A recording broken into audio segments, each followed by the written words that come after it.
Sahabat, jumpa lagi dengan Mas B dalam tutur kitab suci.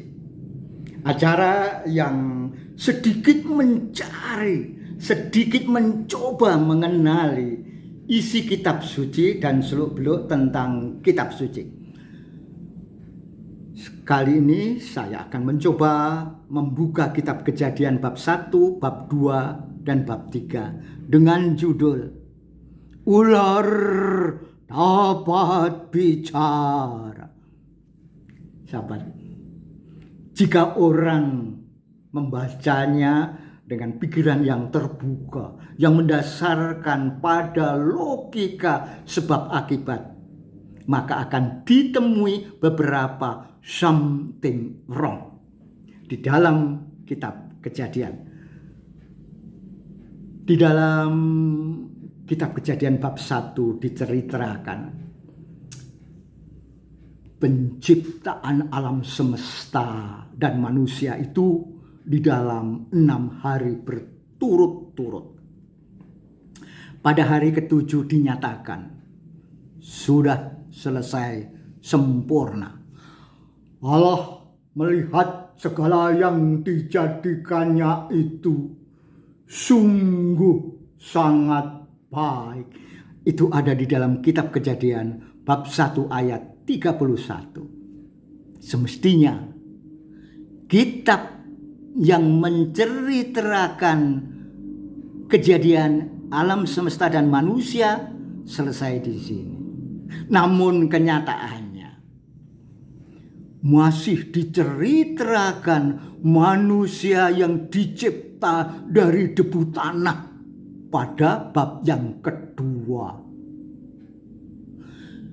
Di dalam kitab Kejadian bab 1 ayat 2 dikatakan, Roh Allah melayang-layang di atas permukaan air. Tidak diceritakan Roh Allah melayang-layang atau masuk ke dalam air. Allah yang adalah roh tidak dinyatakan di dalam hal yang kebendaan atau syad.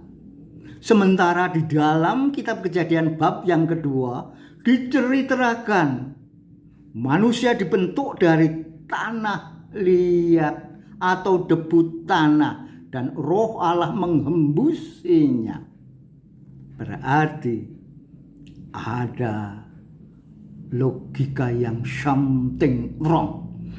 Something wrong itu istilah yang sering dipakai oleh Romojo dalam menjelaskan makna Alkitab di dalam pengajarannya di KPKS Tangerang. Maksudnya kalau menemui something wrong di dalam Alkitab, itu suatu pertanda bahwa orang atau pembaca harus menyelidiki lebih dalam lagi apa maknanya.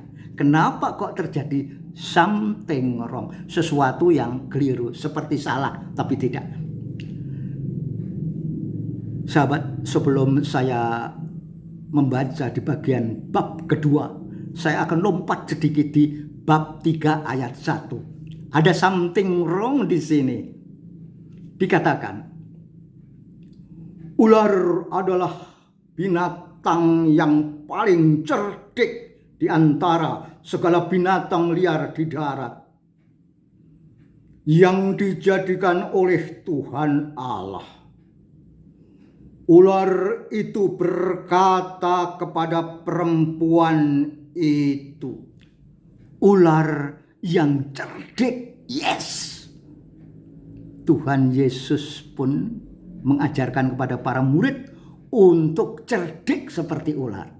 Tetapi ular yang berbicara itu hanya ada di dalam dongeng mitologi pewayangan.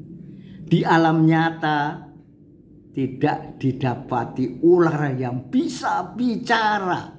Jelas sebuah something wrong. Maka bisa jadi cerita ular yang berbicara itu mau menunjukkan sebuah kiasan atau idiom yang dipakai oleh penulis kitab Kejadian bab 2 dan seterusnya. Seolah-olah penulis mau mengatakan perbedaan antara manusia yang diciptakan segambar dan serupa dengan Allah pada bab ke-1 dengan manusia yang dicipta dari debu tanah meski diembusi oleh Roh Allah di dalam bab yang kedua.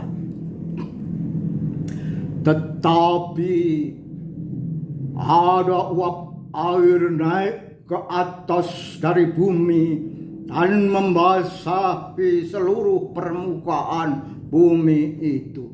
Itu ada di dalam Kejadian bab 2 ayat 6. Sepertinya ini juga sebuah kiasan yang menggambarkan pemahaman pemikiran hidup yang mendua, bahwa manusia dicipta dari debu tanah yang dihembusi Roh Allah, bahwa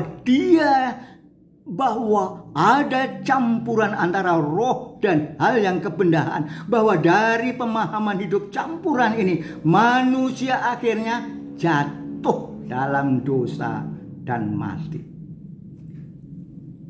Sahabat, apakah logika berpikir seperti ini sudah pas dan tepat? Mari selidik lagi, lebih maju sedikit.